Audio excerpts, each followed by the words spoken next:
करमी मिलतो ने फल गे छौड़ी, केतनो पूजा करमी मिलतो ने फल गे छौड़ी।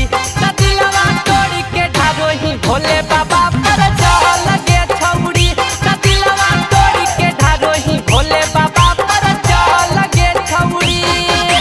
सब दिन रहमिया सफल गे छौड़ी, सब दिन रहमिया सफल गे छौड़ी।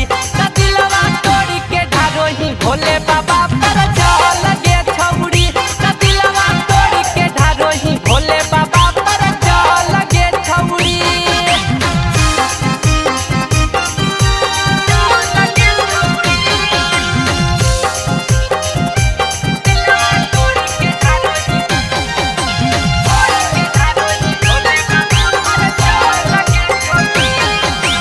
जैसे तू हमरा देनी हा दुख गे, कहियो ना बाबा देखुम तोरा सुख गे। कितनु तू जपमी बाबा भोलेनाथ गे, देनी हा धोखा ता पर तौ पाप गे।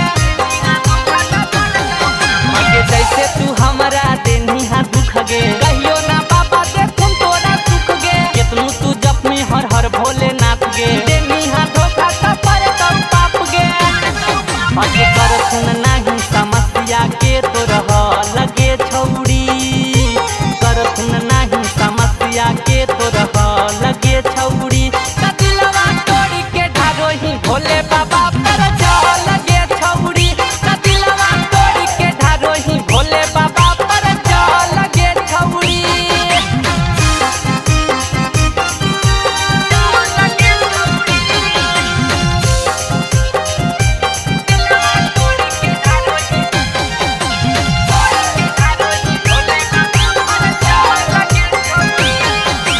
बाबा से कितनो तू मांगमी मंगानावा, हमरा कैसन नाही मिलतो सजनावा। भले तू गाले भोला के भजनावा, पूरा नहीं होतो कबो तोर सपनावा।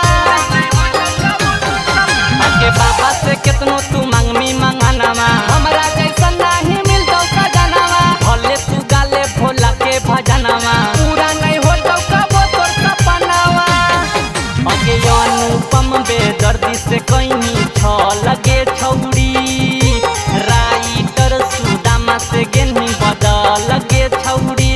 दिलवा तोड़ी के ढारोही भोले बाबा पर चल गे छौड़ी, दिलवा तोड़ी के ढारोही भोले बाबा पर चल गे छौड़ी। DNS music recording studio Rajauli.